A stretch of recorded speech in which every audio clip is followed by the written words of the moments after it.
Maintenant, les doigtés des cuts. Selon la note à jouer sur laquelle on applique un cut, c'est toujours le même doigté de cut qui revient. Quand c'est une note en corde à vide, on fait un cut avec le premier doigt.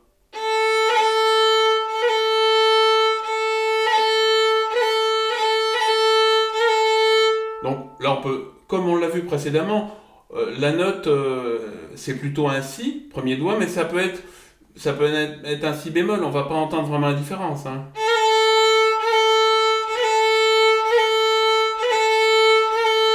Si je vous fais un si bémol,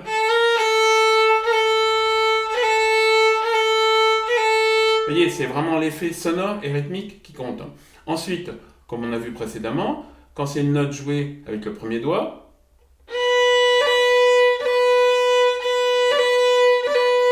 ça soit un si bémol, c'est pareil, hein.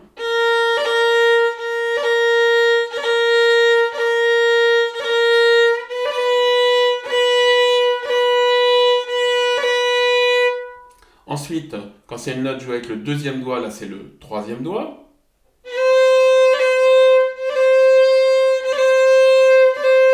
Si c'est un do dièse, c'est pareil.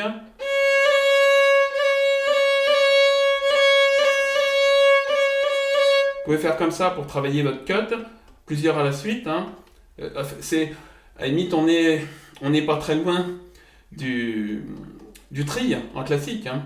Parce que dans le tri classique, on a ce rebond, on utilise la corde comme un trampoline. On ne joue pas la note, hein. Vous voyez? Avec un seul mouvement de doigt, bien sûr, hein. Donc, deuxième doigt, cut avec le troisième doigt.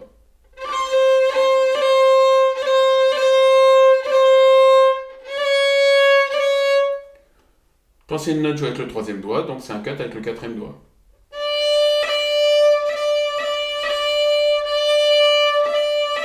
Alors vous pouvez poser le quatrième doigt rond ou un peu tendu, ça c'est selon la morphologie de chacun. Ce qui compte, c'est de couper la corde. Le terme cut veut bien dire ce qu'il signifie musicalement. On coupe la note, on coupe la corde en fait, hein. Enfin, c'est une image, bien sûr. Et sur les autres cordes, eh ben, c'est pareil, hein. Donc c'est toujours le même rapport entre la note jouée et le doigté du cut, hein.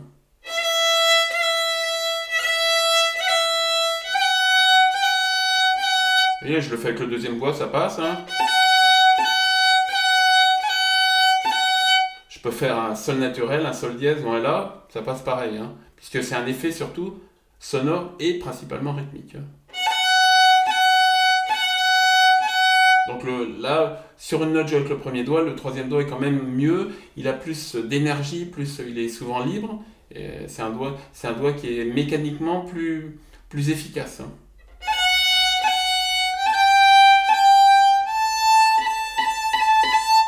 Les autres cordes, c'est pareil.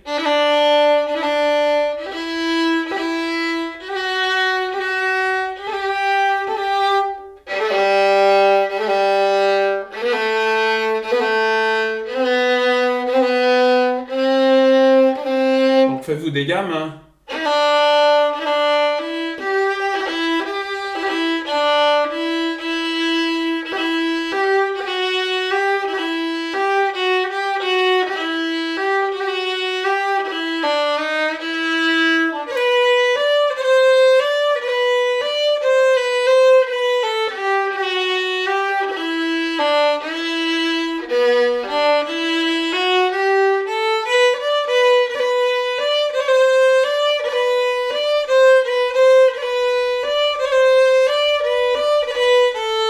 Vous voyez, donc là je me suis amusé, je fais une toute petite impro, hein, sur des doigtés prédéfinis. Voilà, donc à travailler, cut très très important, ornementation fondamentale en musique irlandaise.